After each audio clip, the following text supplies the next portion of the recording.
I don't buy it. What are you saying?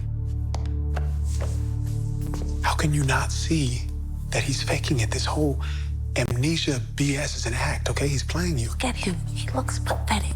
You know I can hear you. All right, so in episode 10 and 11, we have Robin speaking for the audience, basically saying, Andy, what is wrong with you? It's clear that this clown is trying to play you. And guess what?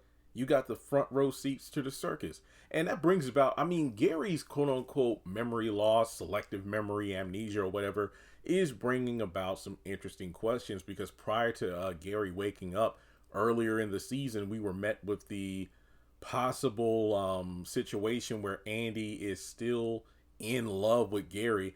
It's like, for a moment, I was glad that it seemed like he was dead, but then a few moments later, I'm like, I can't imagine myself living in a world without Gary in it. And I'm just like, are we really at the point where Andy is still in love with this monster? He wasn't always a monster. I just keep thinking back in my head, how did it get to this? Because he used to be warm and gentle and this, that, and the third. And I'm like, this is the same speech she would always give in the earlier seasons, where I'm done with you, Gary. And then for like 2 episodes, she would be done with, well, usually, remember back then, the pacing was like it is now, where several episodes could pass by and yet it's the same day.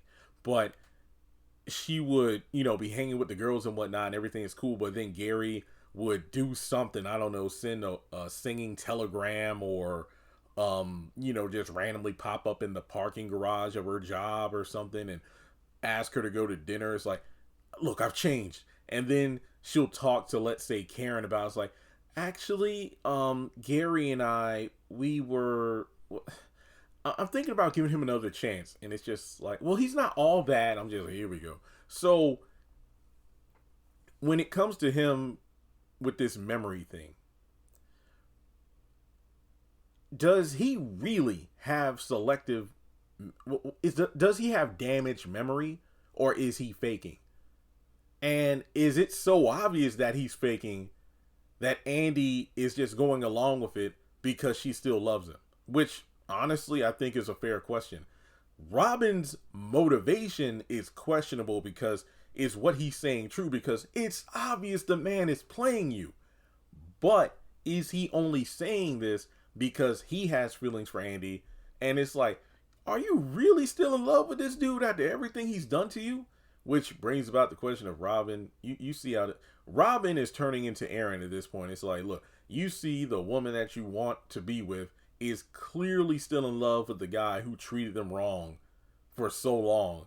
So instead of trying to prove like you're the better option, or, make these declarations of love, you're better off just, trying to get with someone else. So do you think Robin is correct about Gary lying, and this just being another game of his in order to fool everyone? Or is he just, projecting his insecurities onto the situation and calling out Andy because Andy isn't feeling him the way he's feeling her? So like and subscribe, and I'll catch you in the next video.